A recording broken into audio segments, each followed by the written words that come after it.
یاغی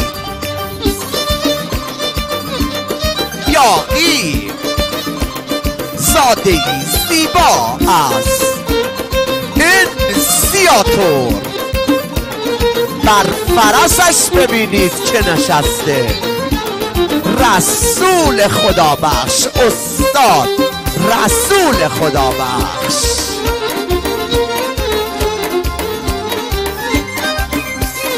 یاغی این سیاتور چمن چمن چمن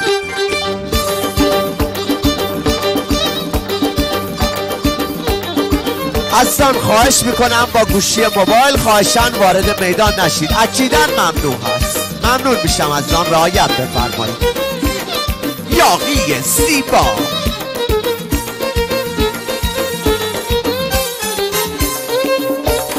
یاغی عالی رسول خدا بخش بر فرس یاغی یاغی یاغی جان جان جان جان بسیار تا بسیار عالی دست دست دست دست دست دست تشریف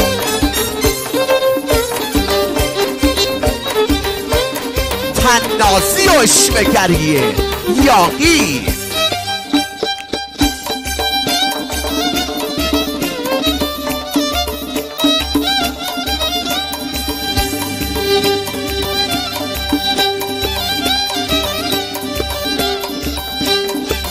جان جان جان جان جان جان جان جان جان جان جان دست دست دست دست یاغی بسیار تا بسیار زیباست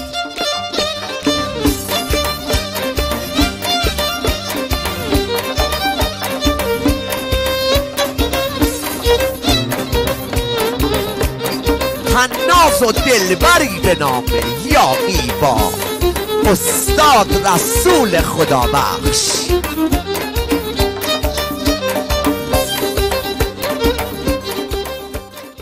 یاغی زیبا با حرکات دست بسیار ستودنی که در میدان حاضر هست و دلرباییش به چابک سواری استاد خدا بخش لحظاتی ماندگار و زیبا و ثبت لحظاتی تاریخی در این همایش با یاغی. من موندم چرا صدای تشویقا اینقدر کم شد.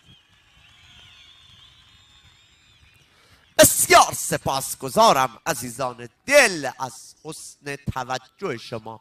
میریم برای نمایش دور پایانی یاغی که قول بدید بدون موزیک اونطور تشویق کنید که این میدان به وجد بیاد و انفجاری در میدان رخ بده از سواری زیبای یاغی میدان دار.